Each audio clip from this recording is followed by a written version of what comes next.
1969년 7월 20일, 인류는 처음으로 달에 발을 디뎠습니다.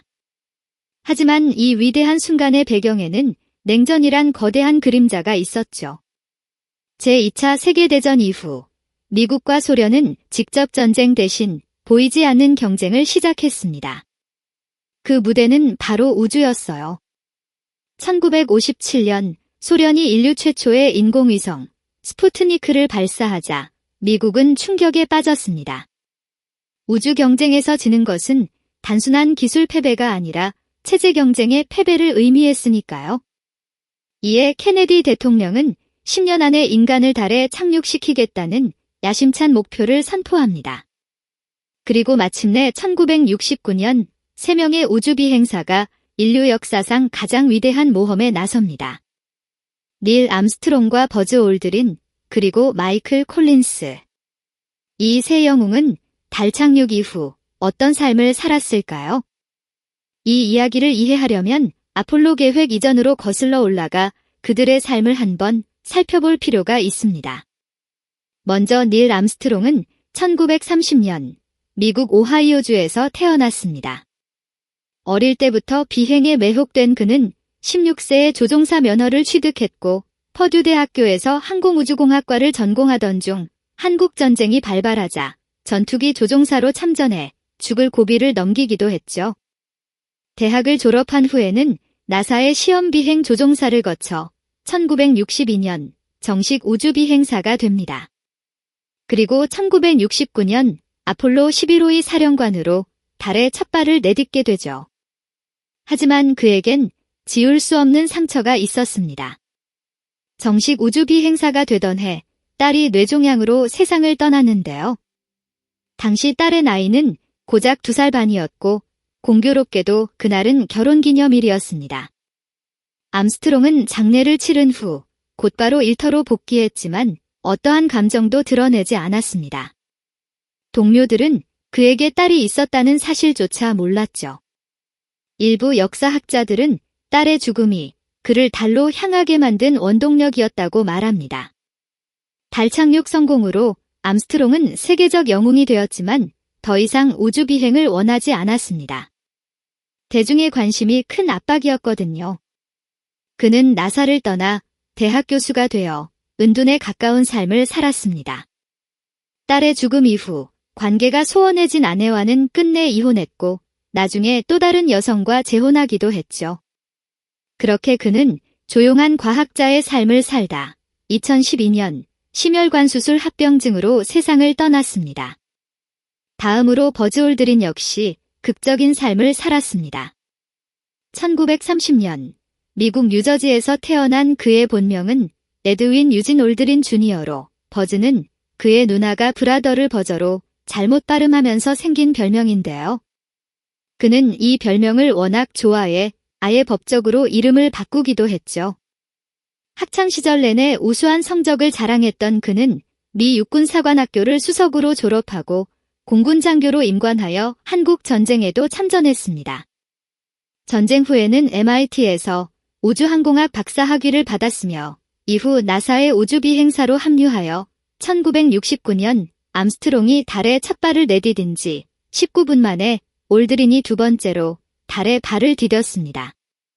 이 때문에 그에겐 2등이란 꼬리표가 붙었죠. 귀환 후 그는 세계 순방을 돌며 환영받았지만 사람들은 그를 달에 간 사람으로만 기억할 뿐 1등은 언제나 암스트롱이었습니다. 이에 올드린은 공허와 허탈감에 빠졌는데요. 달 착륙을 넘어 그 이후에 무엇을 할 것인가? 그는 끊임없이 이 질문을 되뇌었지만 끝내 답을 찾지 못했고 급기야 우울증과 알코올 중독에 빠졌습니다. 그러나 올드린은 포기하지 않았어요. 술과의 싸움, 결혼과 이혼의 반복, 중고차 판매와 같은 다른 직군에 종사하면서 아폴로 이후의 삶에서 새로운 의미를 찾기 위해 고군분투했습니다. 그 결과 알코올 중독 치료에 성공한 그는 남은 생을 우주기술 발전에 매진하기로 결심합니다.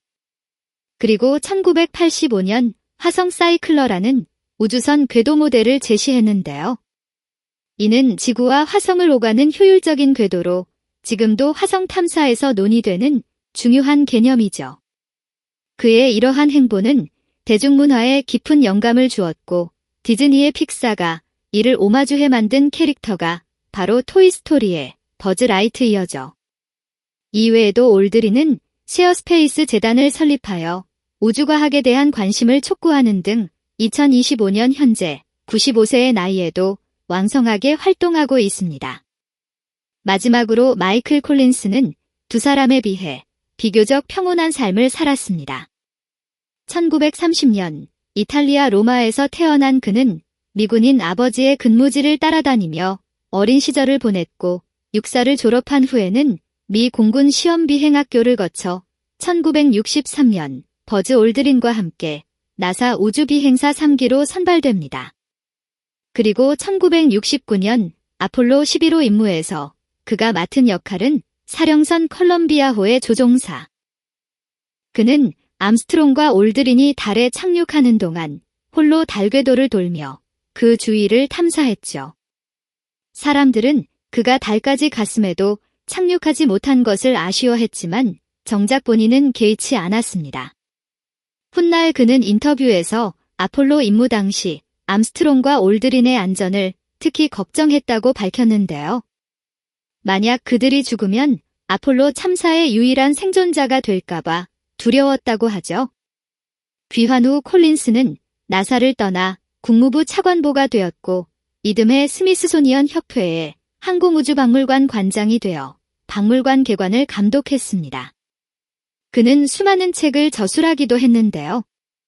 특히 1974년에 출간한 자서전 캐링 더 파이어는 달 궤도를 홀로 돌던 시간에 경이로움과 고독을 생생히 담아내며 우주비행사 회고록 중 최고로 평가받고 있습니다. 그는 동료들이 겪은 명성의 부담이나 정체성의 혼란 없이 자신의 역할을 담담히 이어갔고 가족들과 함께 평범한 삶을 살다 2021년 90세의 나이로 세상을 떠났습니다. 이렇듯 3명의 우주인은 각기 다른 방식으로 달 이후의 삶을 살았습니다.